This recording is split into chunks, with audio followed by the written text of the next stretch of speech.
So the background of the Renters Reform Bill, it's put in for three reasons really. So Michael Gove says a healthy private rented sector is vital part of the housing market. We all play a part in that private rented sector, offering our products and houses to the rented sector. It provides much needed flexibility, maybe acting as a stepping stone towards home ownership. So I think what they're trying to do is paint a picture of a tenant might leave home, start renting, save up, and at some point become a homeowner. So the private rented sector may be a place that people pass through on their journey towards home ownership. Overall, the rented properties has doubled since 2004. So that's that blue graph where we can see it went from 2 million to 4 million.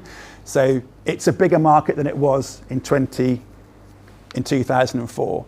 And some renters, and this is quite a big part of it, have a lack of security over their houses. At any point, at the moment, any of you in the room can issue a notice to your tenants to leave within 2 months. And that's something that the government wants to change. It's the lack of security for basically the whole of private rented sector.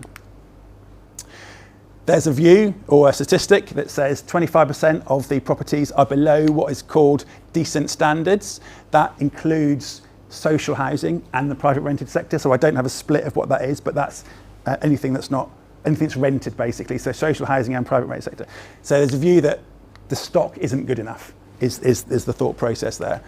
And there's also reforms to make it easier for landlords facing challenges to get their properties back. So while you might not be able to issue a bit of paper that says, can I have my house back? There will be, along the lines of the Section 8 route, stronger ways to ask your tenants to leave, for example, for non-payment or disruptive or antisocial behaviour. So quite a lot will be changing, and we'll see how those proposals come out. So there's about six or so of these measures. The abolishing of no-fault evictions. Now, no-fault evictions is a Section 21 process. At the moment, you can ask your tenant to leave within 2 months with no reason, and that will be abolished. It's likely that any government will do that, and it gives tenants more security over their tenancy. The other thing, quite distinct but as important, is that all assured tenancies become periodic. So at the moment you might sign a 6-month or 12-month tenancy for a fixed term. So you know your tenant's going to pay for 6 months, and your tenant knows they're going to live there for 6 months. So, but that will be changing as well, in that you'll offer a tenancy, but it's periodic from day one. So that's quite a big change. Again, we're not quite sure when that happens, but both those things are in Scotland at the moment. So there is a precedent in the UK for these types of legislation, but that will be happening at some point. Possession grounds make it easier, essentially, for landlords to repossess their houses if the tenant is at fault, and that's things like rent arrears, antisocial behaviour. So antisocial behaviour in the UK is quite hard to prove and quite hard to use it as a ground to get your property back, but the thought process here is that it will become an easier route to get your property back if required. I suspect no one's doing this, but backdoor eviction is when landlords put rent up to such a high degree that the tenant can't afford it and they force them to move out. That will be stopped by the use of an independent tribunal where they will determine the market rent, and they will essentially hold landlords to that. Private rented sector ombudsman. So there's a feeling that the court process is broken. It takes too long to get cases through the court. So the thought process here is create an ombudsman whose decision will be binding for a quicker, cheaper alternative to the court system. So again, we don't have an ombudsman for that, but that's the thought process that one will be created. And a property portal. So there are property portals in different parts of the UK, and there's the thought process that we're going to have one in the UK in England, and that will be for submitting certificates, licenses, etc., to create visibility between different landlords, etc. So that's the property portal that will likely come in. So I don't think it's a change nuts and bolts of renting, but it'll be an administration task to submit documents. I suspect that's what that'll look like. And it makes it easier for councils to see what's going on and potentially use enforcement against bad landlords.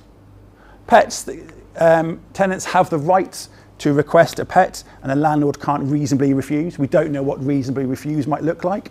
A Great Dane in a 3-storey, top floor flat might not be appropriate, but you can, as landlords, request or require rather pet insurance to protect yourself.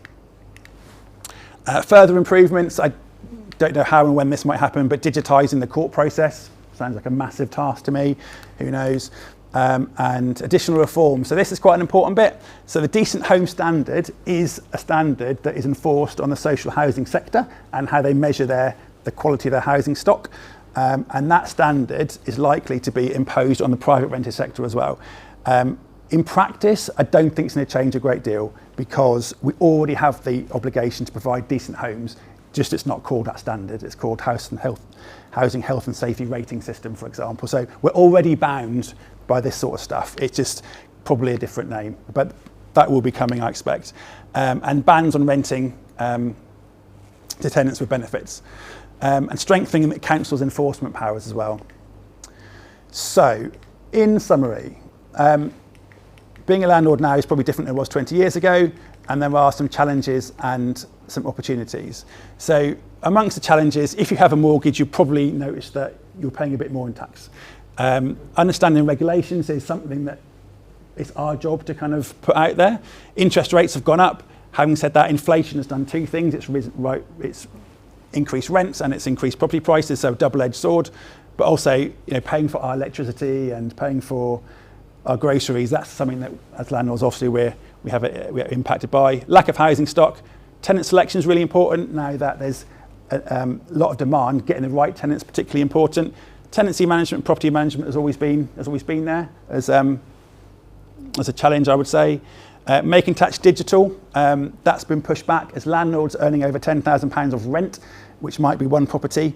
At some point, we'll have to submit our quarterly tax returns, not annually, and have to do it online. So there's I'm not sure, more admin that agents can help you with because we are custodians of some of that information. So we can probably get involved in that to help you with that sort of thing. And the opportunities, house prices tend to go up more quickly and more slowly. There's increasing demand for your rental properties, as we've seen. Rents have risen quite a lot recently. Who knows where they're going to plateau at. You have the opportunity to provide excellent homes. I think there's a social responsibility that landlords fulfil. So I think don't underestimate how important that is. There's not enough of it in the UK, and we provide some of that. You can grow your portfolio. You can leave a legacy, cash flow. People do it for cash flows and pensions, etc. But ultimately, with these two sets of information, we're here to support you. So these are the sort of conversations I like having. Me and my team can help you with those conversations as well.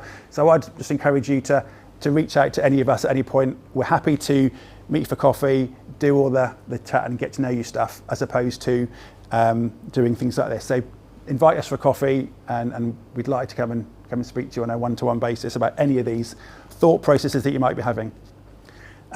We have a podcast you're more than welcome to listen to. We talk to professionals in the housing market once a week to find out their take on what's going on. And thank you for listening.